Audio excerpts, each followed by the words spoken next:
আইরিশদের বিপক্ষে প্রথম ওয়ানডে জয়ের পরও হোয়াইট ওয়াশ নিয়ে চিন্তা করতে চায় না বাংলাদেশ নারী দল। আপাতত দ্বিতীয় ম্যাচ জিতে সিরিজ নিশ্চিত করাই তাদের লক্ষ্য, জানিয়েছেন পেসার মারুফা।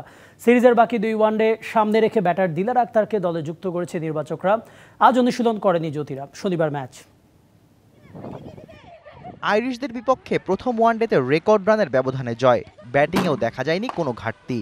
এই পারফরমেন্স ধরে রাখলে বাংলাদেশ থেকে ম্যাচ ছিনিয়ে নেওয়া বেশ কঠিন আইরিশদের জন্য। তবে এমন দাপুটে পারফরমেন্সের পরও এখনও হোয়াইট ওয়াশের ভাবনা নেই টাইগার্সদের। অথচ ভারত বিশ্বকাপে সরাসরি কোয়ালিফাই করতে সব ম্যাচই জিততে হবে তাদের। আমরা ফার্স্ট ম্যাচ অনেক ভালোভাবে জিতেছি আলহামদুলিল্লাহ, এবং আমাদের সেকেন্ড টার্গেট হচ্ছে আমাদের দ্বিতীয় ম্যাচ। তো ওটাতে আমরা জিততে পারলে ইনশাল্লাহ তারপর থার্ড ম্যাচ চিন্তা করব। তো এইভাবেই আমরা 1 বাই 1 চিন্তা করতেছি। ব্যাটিং বোলিংয়ে নজর কাড়লেও প্রথম ম্যাচে ফিল্ডিং দুর্বলতা ছিল চোখে পড়ার মতো। হয়েছে ক্যাচ মিসও। তবে সেই ভুল দ্বিতীয় ম্যাচে শুধরে নেওয়ার চেষ্টায় টাইগার্সরা। আমাদের স্পিন অ্যাটাক বলেন, পেস অ্যাটাক বলেন, অনেক ভালো হচ্ছে আলহামদুলিল্লাহ। শুধু আমাদের হচ্ছে একটু বলার একটু ছোটোখাটো মিস্টেকের কারণে যেগুলো আমরা ভুল করি, তো এইখানে আর কি ওরা রান বাইর করতেছে। তো আমরা ইনশাল্লাহ নেক্সট ম্যাচে খুব ইজিলি খুব ভালোভাবে কামব্যাক করব।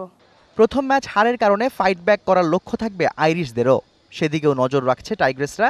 বৃহস্পতিবার বিশ্রামে থাকলেও শুক্রবার অনুশীলনে নামবে নিগার সুলতানা জ্যোতির দল। Shahriar Hossain, DBC news, Dhaka.